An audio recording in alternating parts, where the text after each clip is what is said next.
The film begins with stuntman Colt Seavers reflecting on the significance of stunt performers in the history of film and television. Despite the physical toll of his profession, Colt finds it worthwhile because he is in love with the camera operator Jody Moreno, who dreams of becoming a director. Colt is currently doing stunts for renowned Hollywood actor Tom Ryder. During a scene that requires a major fall, Colt's harness fails, resulting in a severe back injury. Disheartened, Colt leaves both the industry and Jody behind. 18 months later, Colt is working as a valet driver and has not spoken to Jody ever since the accident. When a former coworker mockingly calls him the fall guy, Colt responds by aggressively driving the car in circles. Later, Gail Mayer, a producer who often collaborates with Ryder, offers Colt a chance to be Ryder's stunt double in a new sci-fi film, Metal Storm. Initially, Colt refuses, but Gail persuades him by revealing that Jody is directing the movie. On set, Colt reunites with his friend, stunt coordinator Dan Tucker, who informs him that his first big stunt is a cannon roll, which makes Colt anxious about performing in front of Jody. During the stunt, Colt's car tumbles across a beach, and he signals he's fine by sticking his thumb out, a stuntman habit. Jody is displeased to see Colt after so long, contradicting Gail's claim that Jody specifically requested him. In his next stunt, Colt is set on fire and thrown against the wall. Colt and Jody end up discussing their relationship in front of the crew, with most siding with Jody. Gail visits Colt in his trailer to inform him that Ryder has gone missing after getting involved with shady individuals. She tasks Colt with finding Ryder to save Jody's production within 48 hours. Colt, reminiscing about Jody while listening to Taylor Swift, tries to play it cool when Jody arrives. She emphasizes the importance of the film to her, and Colt promises not to derail the production. Colt goes to Ryder's apartment but is attacked by Iggy Starr, Ryder's girlfriend and the lead actress in Metal Storm. After a tussle, Colt discovers Iggy is using a prop sword. He explains his mission to find Ryder for the film's sake. Iggy directs him to a nightclub frequented by Ryder's drug dealer. At the club, Colt, dressed in flashy attire, meets the dealer, Dune. Instead of information, Dune drugs Colt and sends goons after him. Despite hallucinating a unicorn, Colt manages to defeat the goons and chases Dune outside. Dune, attempting to flee, tells Colt to go back to a hotel and ask for a fruit platter to find someone named Kevin. At the hotel, Colt runs into Jody, who vents about studio interference with their film. Colt then meets Kevin, the concierge, who gives him the key to Ryder's room disguised as a fruit platter. After multiple failed attempts to open the door, Colt breaks in. Jody calls to discuss film ideas, and they engage in playful banter. Inside, Colt discovers the corpse of stuntman Henry Herrera. He contacts Gail, who advises against involving the police.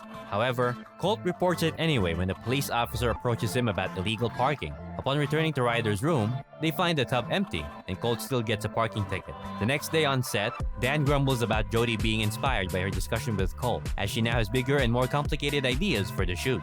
Colt steps in for Ryder so they can use deep fake technology to superimpose Ryder's face onto Colt's performance. Later, Jody invites Colt to join her for karaoke, and he agrees.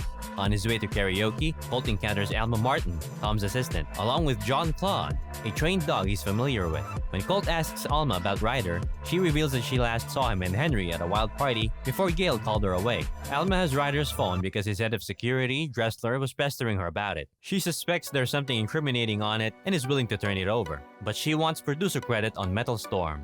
Colt agrees to see what he can do just before Dressler teases him and kidnaps Alma. Colt grabs John Claude and steals a truck to chase after them, while Jody waits at the karaoke bar, disappointed by Colt's absence. As Jody performs against all odds, Colt fights goons who attack him after he and the dog board their van. Jean-Claude bites the goons, and together, they help Alma get rid of the driver. They manage to stop the vehicle, and Colt crashes through the windshield but is unharmed. He rushes to the karaoke bar only to find Dan, who informs him that Jody has left. Colt and Dan hand Ryder's phone to a crew member, Venti, to hack into it, but they need the password. They search Ryder's apartment and find the password among his many post-it note reminders. Once unlocked, the phone reveals a video of Ryder, Iggy, and some friends with Henry, who mocks Ryder for not doing his own stunts. Ryder attempts a stunt, accidentally kills Henry, and the incident is caught on camera. Venti calls Dan to inform them that the news is reporting on Henry's death and naming Colt as the prime suspect. Dressler and his goons soon arrive and open fire. During the chaos, Dressler shoots and destroys Ryder's phone. As Colt and Dan fight off the goons, Colt ends up on Ryder's boat, where he confronts Ryder before being knocked out. Colt wakes up tied to a chair, with Ryder demanding his phone back. Ryder confesses to killing Henry and framing Colt, admitting the cover-up was Gail's idea. Ryder also reveals he sabotaged Colt's harness because he felt overshadowed by him. Meanwhile, Gail meets with Jody, claiming Colt is the prime suspect in Henry's murder. When Colt mentions that Dressler destroyed the phone, Ryder's goons douse Colt with kerosene to set him on fire. Colt spits kerosene at Dressler and escapes on a boat. He contacts Jody, but Gail sabotages her phone. Colt eventually reaches Jody, but his boat crashes and explodes, leading everyone to believe he is dead. The villains use deepfake technology to alter the video, showing Colt killing Henry instead of Ryder. Colt reunites with Dan, who helps him sneak back onto the set disguised as an alien. Jody initially beats Colt up in confusion until he reveals himself.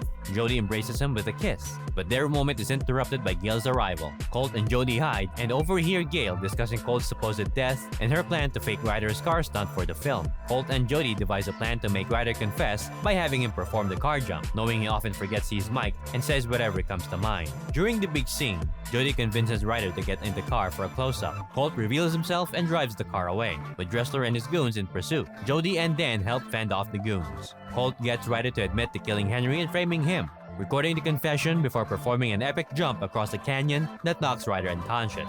Gail attempts to escape with Ryder in a chopper, but Colt, with Jody's help, retrieves the confession tape and jumps onto a crash mat set up by the crew. Colt and Jody celebrate their victory with a kiss. Metal Storm is released with Jason Momoa replacing Ryder as the lead, becoming a major hit. Elma gets her producer credit, and Colt notes that while the film's heroes got their happy ending, so did he and Jody. The credits show various stunts from the film. In a post-credits scene, the police arrest Ryder and Gail after their chopper crashes, led by officers played by Lee Majors and Heather Thomas, stars of the original Fall Guy TV show. Ryder attempts to flee onto the set, triggering pyrotechnics that blow him up. Alma then calls for Momoa's agent. The Fall Guy delves into the lives of the unsung heroes of the movie industry, serving as a nostalgic tribute to the golden era of movie stars, an age when a charismatic performer could captivate audiences despite any narrative hiccups. While Hollywood has largely shifted towards a story and concept-driven approach to filmmaking, Leitch and his team harken back to a time when a superstar with charm and humor, akin to Burt Reynolds at his peak, was more than sufficient. As a former stuntman, Leitch is an ideal director for this film centered on Colt Seavers. The movie is packed with stunts, meticulously coordinated by Keir Beck, not only in Colt's set, but also within his detective storyline. Leitch's portrayal of these stunts underscores the film's high-concept premise, with action scenes that are meticulously choreographed and captured with dynamic camera work.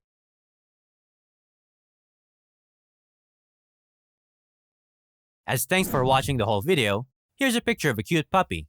And if you have a movie or TV show that you want us to cover, just comment it down below. We'll make a video of it in the future. Don't forget to like and subscribe. Check out our playlist for more recaps.